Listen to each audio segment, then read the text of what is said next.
No vídeo anterior falamos sobre sobrevivência na selva e hoje vamos falar sobre sobrevivência no mar.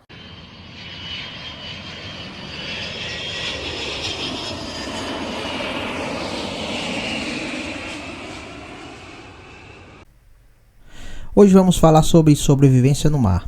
E essa aula é uma parceria do canal Voando para Aprovação juntamente com o piloto civil. Sobreviver em pleno mar, em um pequeno bote, certamente não é tarefa das mais fáceis. Contudo, tendo em vista os inúmeros relatos de pessoas, náufragos, que passaram vários dias, até meses em alto mar, somente em balsas ou botes salva-vidas, nos provam que se pode obter êxito numa situação dessa gravidade. A título de exemplo, podemos citar o caso do marinheiro chinês Peng Lin, que permaneceu por 134 dias à deriva, sobre uma balsa salva-vidas, alimentando-se de peixes e bebendo água das chuvas. Esse fato ocorreu em 1942, quando o navio inglês Ben Lomond, eu acho que é assim que se pronuncia, que este marinheiro trabalhava, foi torpedeado. Esse homem, quem demonstrou uma imensa vontade de viver, foi recolhido próximo à cidade de Belém do Pará por pescadores brasileiros. Então tá aqui, ó, a imagem do chinês Peng Lin, né, no seu barco salva-vidas, aqui o seu bote salva-vidas improvisado, né, com a lona aqui, onde ele pescou e bebeu água das chuvas e conseguiu sobreviver 134 dias no mar, tá? E falando nisso, estamos aqui já iniciando com os tipos de saídas que temos na aeronave. Lembrando que os passageiros eles só podem sair da água, né, quando a aeronave parar totalmente e também a saída de emergência estiverem acima do nível da água. Então aí temos aí esse tempo de evacuação de 90 segundos. Aí tem os tipos da saída, né, e o número de passageiros equivalente às saídas. Então é bom saber isso aqui, que isso aqui é assunto de prova da ANAC. Às vezes pode cair assim, qual a saída utilizada para o número de passageiros que seja de 90 a 100, ou seja, de número de passageiros de 90 passageiros, tipo da saída. Aí você vai colocar lá, ou pode ser que esteja em classe A, ou pode ser que esteja escorregadeiras infláveis duplas. Por exemplo, qual tipo de saída para o número de 30 passageiros? É só um exemplo, tá? Aí pode ser que esteja lá tipo 2 como resposta, ou escorregadeiras não infláveis. As escorregadeiras têm acionamento automático. As escorregadeiras ficam dobradas e guardadas em compartimentos nas portas. Quando a porta é aberta em modo automático, a própria abertura aciona o sistema que infla a escorregadeira instantaneamente.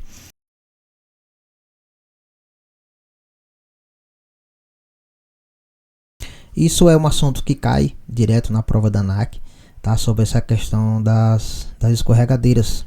Então é como se as portas das aeronaves elas tivessem uma trava, tá? Então quando a aeronave está sendo taxiada, o comissário vai lá, tá com a porta fechada, ele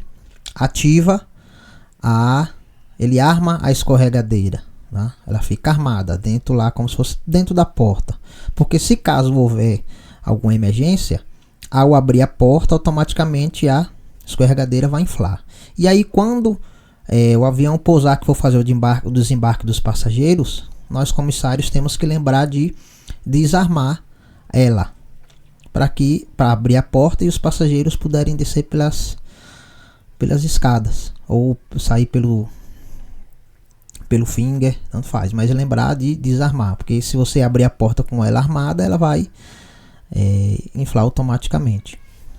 Aí, ó, inflação rápida. Utilizando gases como nitrogênio e dióxido de carbono, as escorregadeiras são infladas em cerca de 6 segundos. Evacuação. O tempo total para evacuação deve ser de no máximo 90 segundos. Múltiplos tipos. Existem escorregadeiras de pista simples para aviões menores, que é no caso dessa aqui, né, que é para um passageiro, e dupla para aeronaves maiores, permitindo que duas filas de passageiros deslizem ao mesmo tempo, que é no caso dessa outra aqui. Função dupla. Em aeronaves que cobrem rotas sobre o oceano, as escorregadeiras podem ser usadas também como botes salva-vidas. Além dessas duas escorregadeiras, tem também a escorregadeira barco. As escorregadeiras barcos estão equipadas com estações de embarque, com alças e degraus, toldos, montantes estruturais, faca flutuante, luzes localizadoras, bomba manual de inflação, corda com anel de salvamento, âncora, tira de amarração e pacote ou kit de sobrevivência no mar. Para separar definitivamente a escorregadeira barco da aeronave, corta-se a tira da amarração junto à embarcação, utilizando-se a faca flutuante localizada na própria escorregadeira próxima ao final da tira. Então as aeronaves que fazem voos transoceânicos, elas são equipadas com esse tipo de escorregadeira aí. E aí, além das escorregadeiras, nós temos esses, como eu falei, outros tipos de equipamentos de flutuação. Aí tem o bote, que é geralmente o mais comum, Aí diz ali o que? Tomar cuidado com os sapatos, canivetes, facas e demais objetos afiados no fundo da embarcação, pois poderão danificá-la. Usar os bujões de vedação em caso de inflação nos assoalhos ou furo nas câmaras da embarcação. Então, quando for haver um pouso de emergência, sobre a água, alguma coisa do tipo, sempre é aconselhado as mulheres tirarem os sapatos de salto, ou que esteja algum objeto que possa danificar o bote. Então é sempre bom largar lá na aeronave.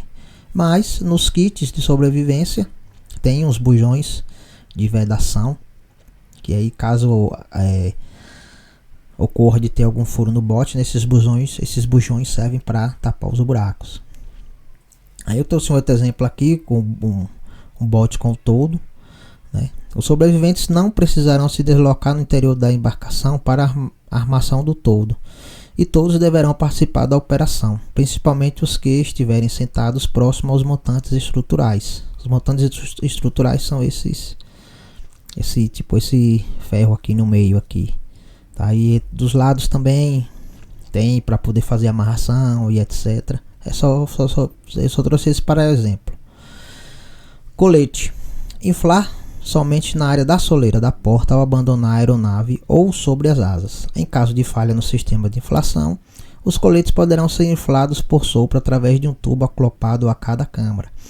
Então essa aqui sempre cai na prova da ANAC, quando os coletes deverão ser inflados. E a resposta é justamente essa: somente na área da soleira da porta ao abandonar a aeronave ou sobre as asas. Imagina aí, tá numa evacuação e os passageiros colocarem os coletes e todo mundo inflar dentro da aeronave, o caos que vai ser para poder fazer essa evacuação e para poder saírem.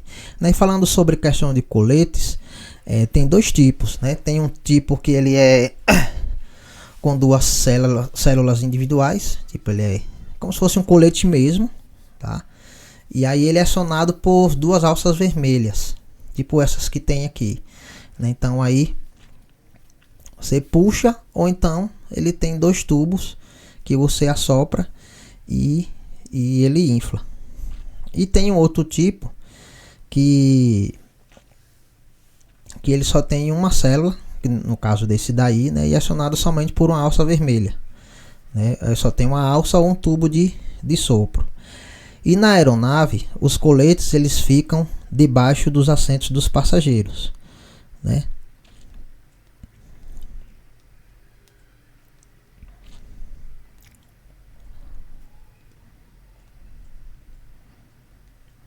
Aí no caso para agente comissário, para passageiros também é importante salientar que é diferente, Para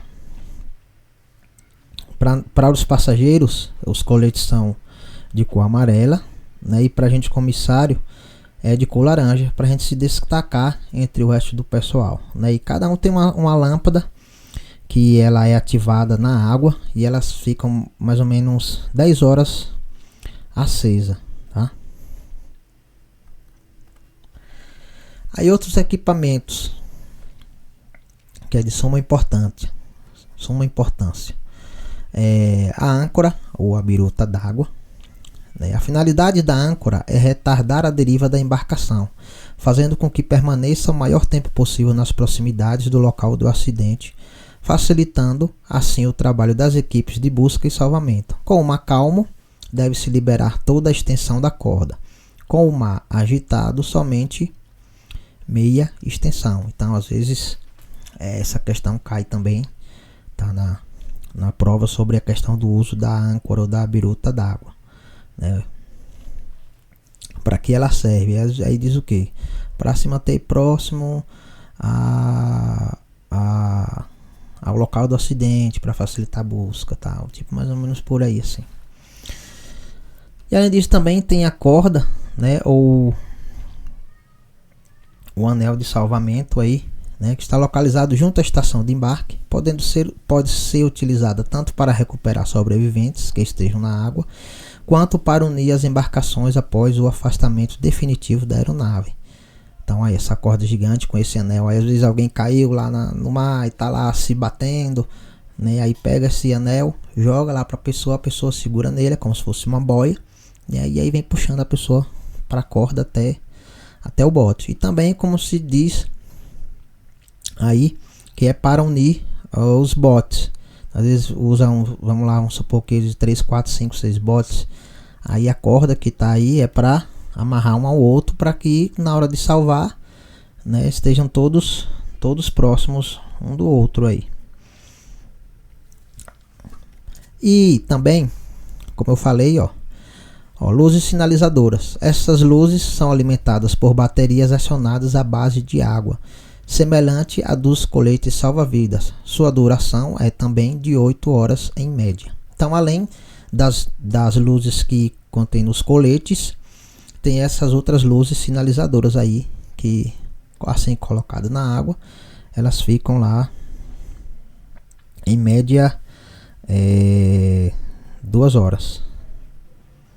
Aí também tem umas outras luzes, que é umas luzes de chama balizadores de emergência, que elas ficam em média uns 15 minutos, que ficam nas pontas das escorregadeiras.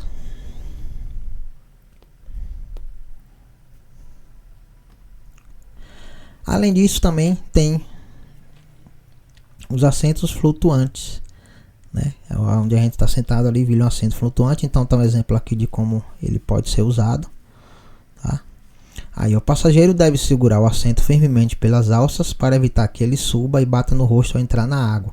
A instrução é geralmente para mantê-lo mais próximo possível do corpo. Então aí tá aí, você abraçou o assento, né? Coloca o pescoço em cima dele, para na hora de, quando você pular na água junto com ele não voltar e bater em seu rosto e acabar machucando. Então tem todo esse procedimento aí, né, para a segurança do passageiro.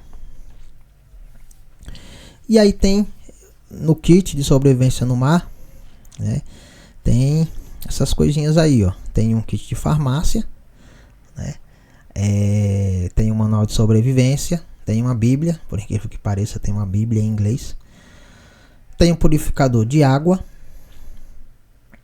tem um bujões de vedação, como eu falei, caso, né, precise emendar o bote, balde, esponja e sinalizadores.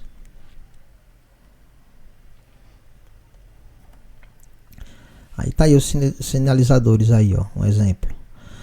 Os sinalizadores existentes no pacote, no kit de sobrevivência no mar, são os seguintes: 2 foguetes pirotécnicos de metal, um corante marcador de água, um espelho sinalizador, um apito e 2 lanternas ativadas à base de água, tá? Então isso aí usado com cautela, não usar em qualquer hora, em momentos de desespero, nada disso. Terá sempre a hora certa para usar, avistar a aeronave, avistar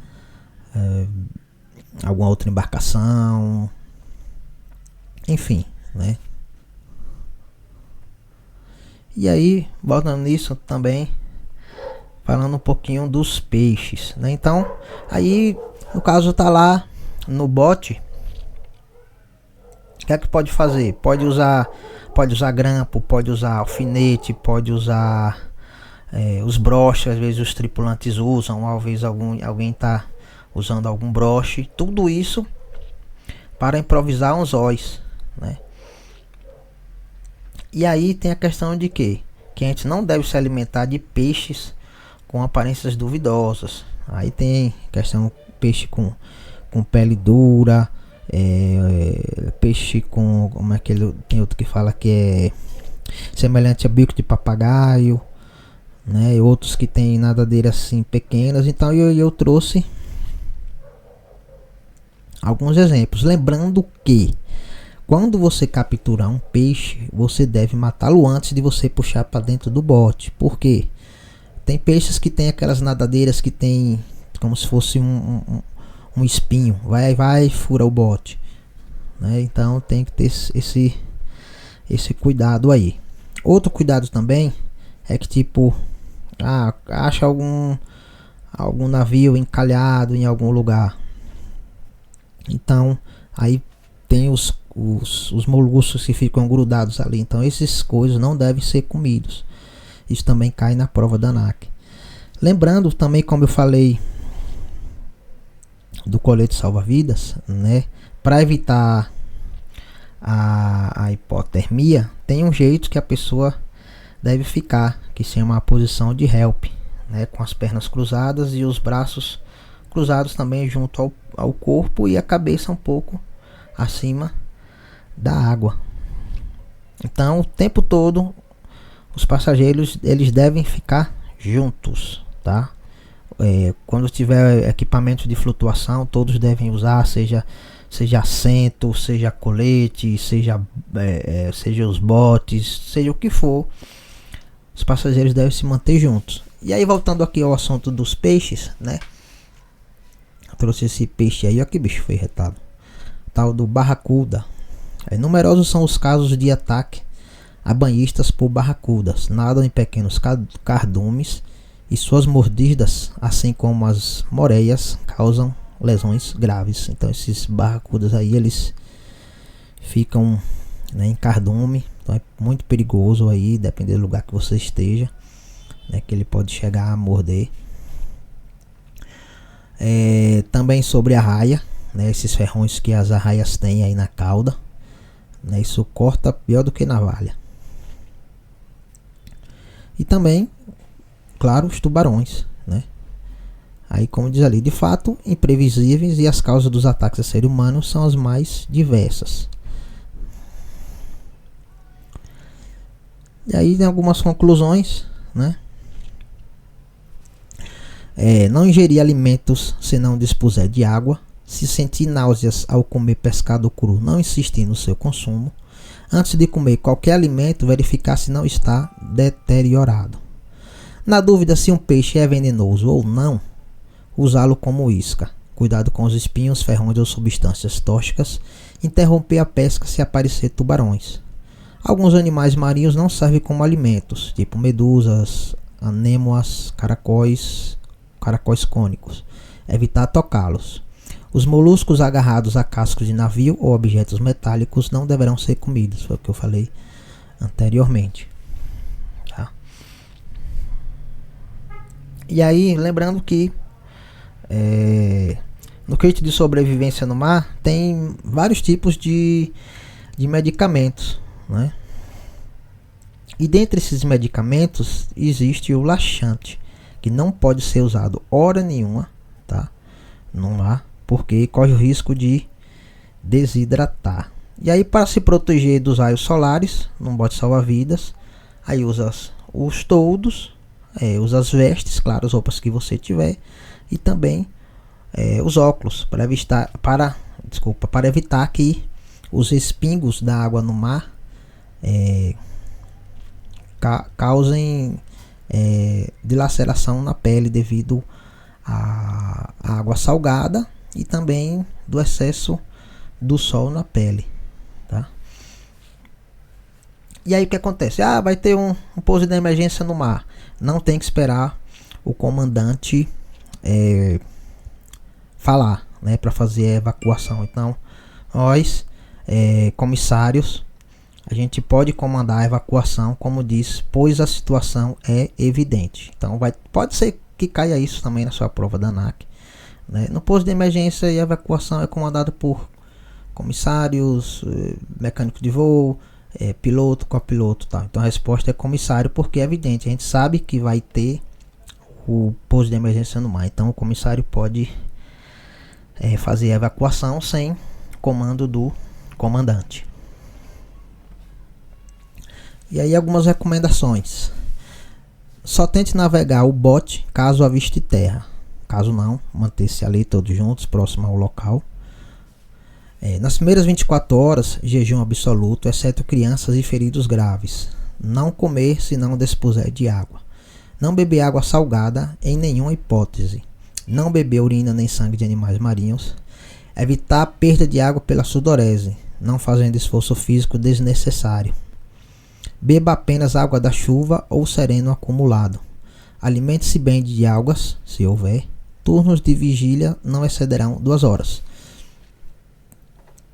Então aí, tá falando questão de beber água, tá? Nos kits também tem algumas águas para questão de emergências, pode ser usado se alguém, caso alguém se ferir, ou para idosos, para crianças, né? E esse turno de vigília é o seguinte: às vezes as pessoas ficam descansando no boque e fica uma pessoa de vigia, para caso a pessoa aviste alguma aeronave, algum navio, ou esteja próximo a algum encoste e aviste algum ser humano, essa pessoa irá sinalizar, usar os sinalizadores, né, para mostrar que estão ali.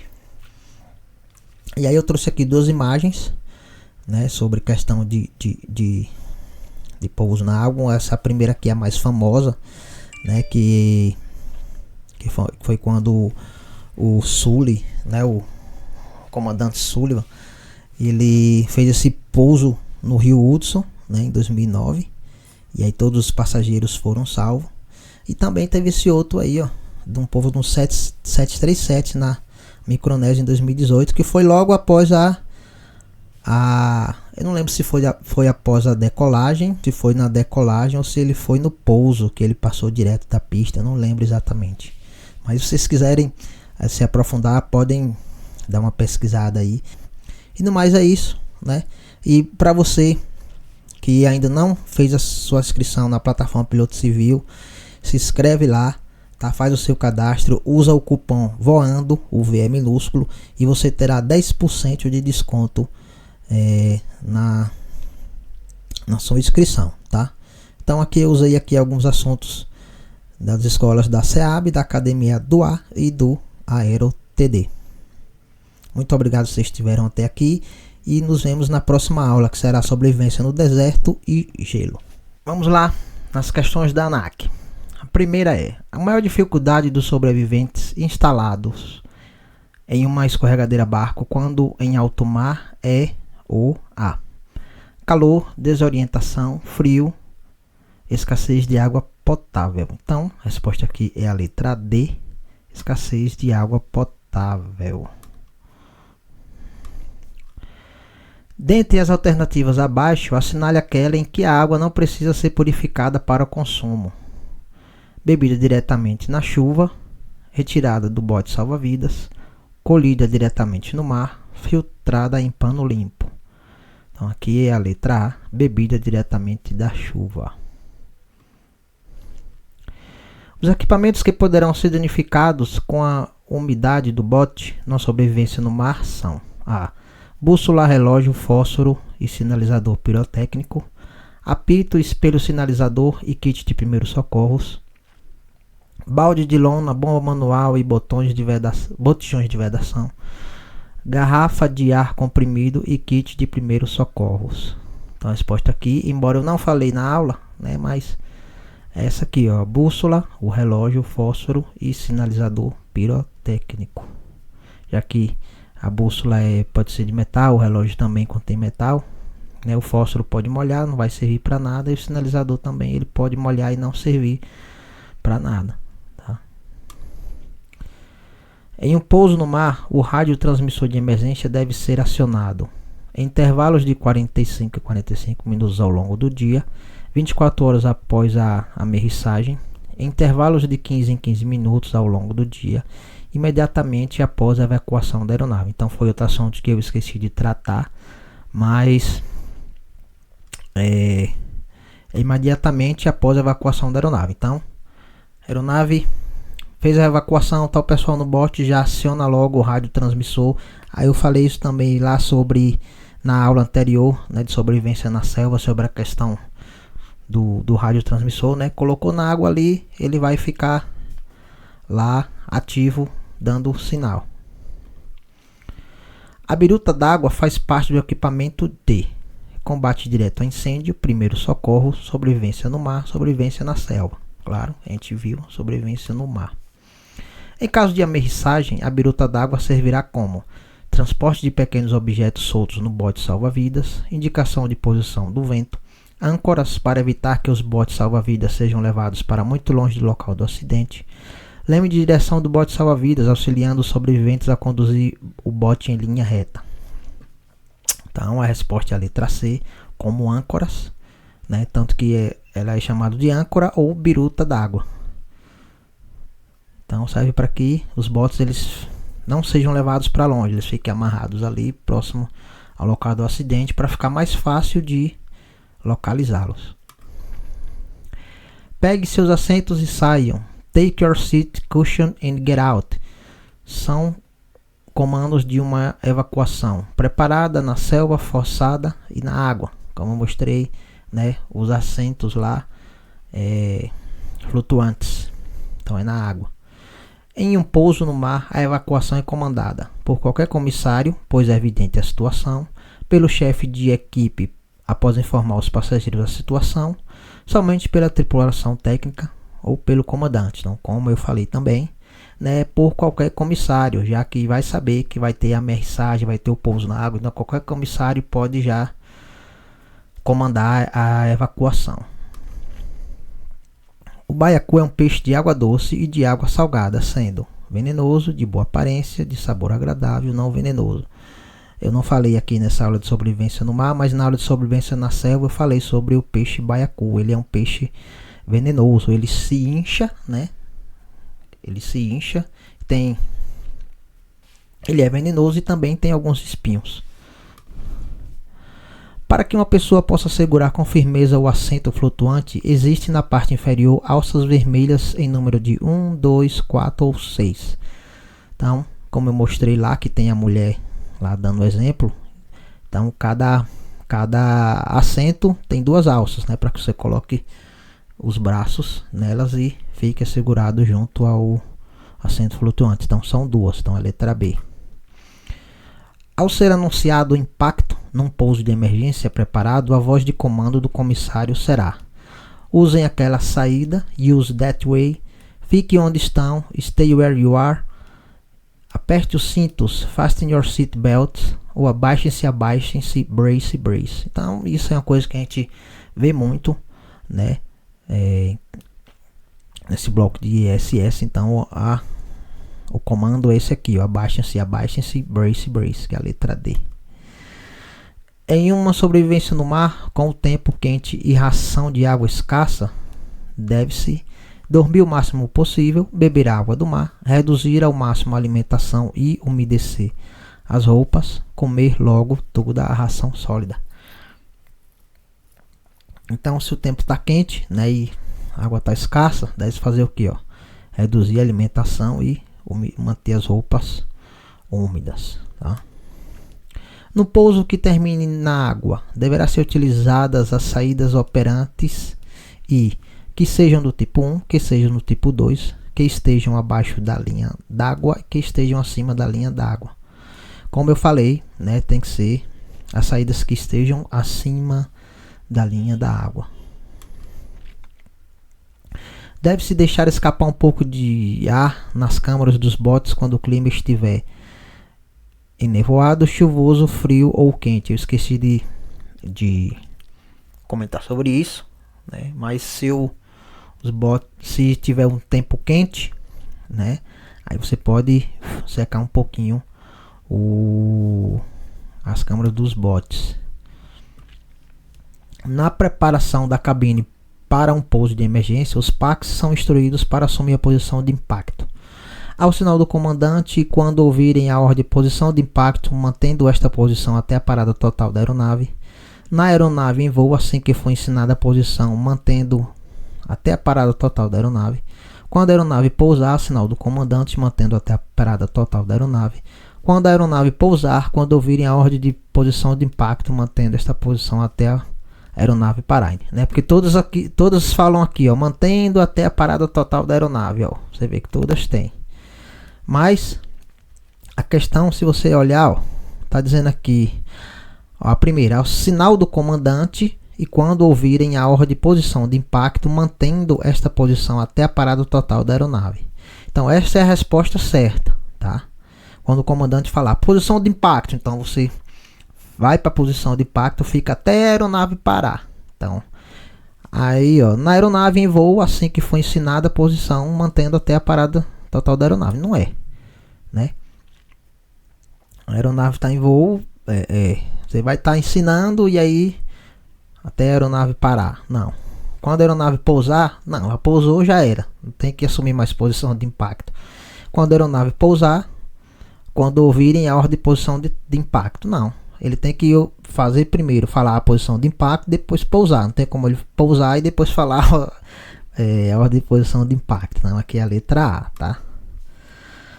Em uma sobrevivência no mar, a água deve ser racionada, caso se dispõe de quantidade suficiente. Do contrário, deve-se consumi-la.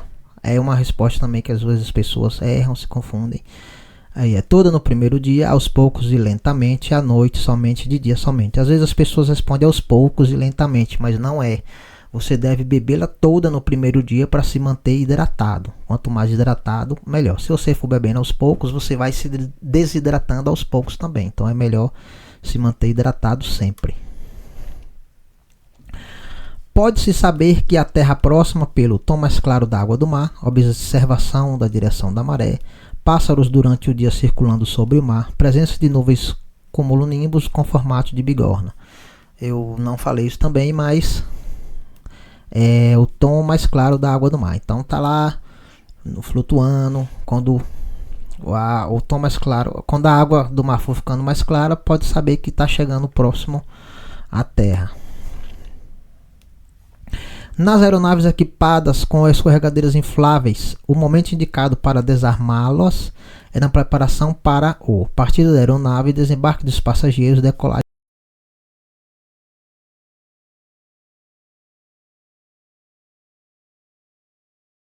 e pouso. É outra questão que as pessoas se confundem. E eu falei isso sobre a questão das escorregadeiras, né? Então está dizendo o que aqui, ó? O momento indicado para desarmá-las é na preparação para o desembarque dos passageiros. Por quê? Porque durante o voo ela tem que ficar armada. Porque caso haja alguma ameaçagem, algum pouso de emergência, ao abrir a porta automaticamente ela vai desarmar. Então, se os passageiros irão desembarcar, você tem que desarmar para poder abrir a porta, tá bem? Os botes salva-vidas ou escorregadeiras barco e os equipamentos individuais de flutuação são obrigatórios para as aeronaves que efetuam voos transoceânicos, costeiros, regionais ou domésticos. Eu falei isso, né? São os transoceânicos. Estando os sobreviventes no bote após uma aterrissagem, o procedimento correto com relação aos coletes salva-vidas será permanecer com eles inflados até a equipe de resgate chegar, mantê-los vestidos e sem inflar, retirá-los a bordo e vestido somente quando entrar na água, retirá-los quando estiver dentro da embarcação. Então, a resposta aqui é a letra A, permanecer com eles inflados até a equipe de resgate chegar. Então não adianta aqui você vestir sem inflar, que não vai fazer efeito nenhum. E também você tirar ele, né, a bordo e vestir só quando você entrar na água, não vai adiantar de nada. Ou tirar quando você estiver dentro da embarcação. Não, por mais que você esteja dentro do bote salva-vidas, seja da escorregadeira barco, onde você estiver, você tem que estar com vestido, com colete, né, até a equipe de resgate chegar. Então aqui é a letra A, tá? Então finalizar aqui simulado e aprovado. Lembrando mais uma vez que se você não é inscrito aqui na plataforma Piloto Civil, faça a sua inscrição e use o cupom VOANDO para obter 10% de desconto. E se você gostou desse vídeo, eu peço que você curta, compartilhe com os amigos e deixa seu like. Aproveitando também que a promoção da plataforma do Piloto Civil continua ativa. Você usando o cupom VOANDO, você tem direito a 10% de desconto.